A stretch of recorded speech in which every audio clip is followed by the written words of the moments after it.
And also, we know this was the stated objective right from the beginning to flatten Gaza and to obviously get people to move out of Gaza. There was always talk about Egypt absorbing many of the refugees. The desert, the Sinai Desert, obviously was earmarked as well. And we know that this has been the objective. The key question here is, will this objective ever be achieved? Because the people of Palestine are different. Their decisions, their faith on their leadership, their faith on Hamas as well. And we've also seen in terms of how Hamas has basically conducted itself, even with these latest round of talks, talking about the ceasefire, the three-stage Mhm. ceasefire that Hamas has been talking about. And Hamas is not doing anything that goes against the will of the people of Palestine. The Islamic resistance movement is doing what it's doing. It's resisting oppression, and it is conducting itself in a way where there is always expressions of rejection of Israeli brutality, savagery, apartheid, and so on.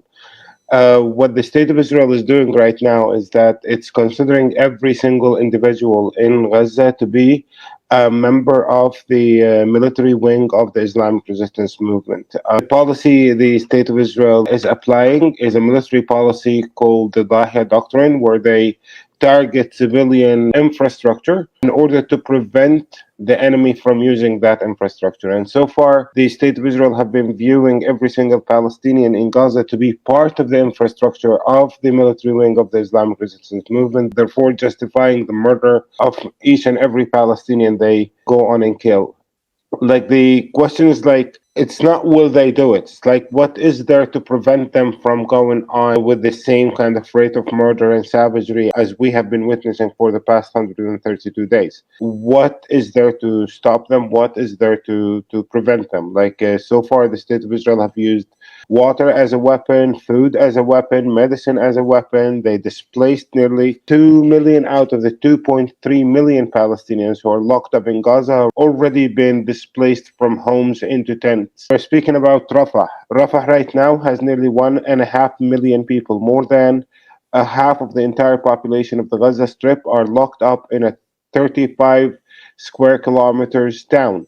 That town was already overpopulated before October 7th. It has a population of 250 to 260,000 people. And right now, we are talking about a population of 1.5 million people who are locked up in Gaza together, like locals who are in Rafah, as well as people who escaped Gaza, who escaped Deir al-Balah, who escaped Khan Yunis, who escaped Israel's brutality in almost every refugee camp that was leveled and bombed.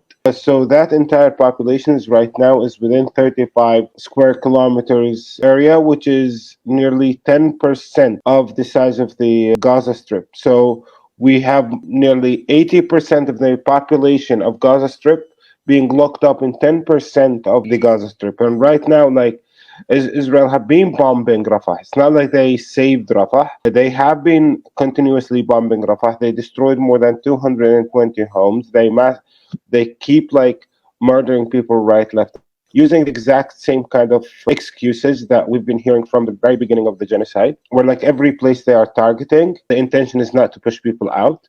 Every place they are targeting, like, possible places of the leadership of Hamas. They have done that to justify the destruction and bombardment of Shifa Hospital. They did that for the Amadani Hospital. They did that in UNRWA schools. They did that, like, everywhere they bomb. They say we are doing that because we are rooting out Hamas. And in fact, what they are doing is murdering people and kicking people out of their homes.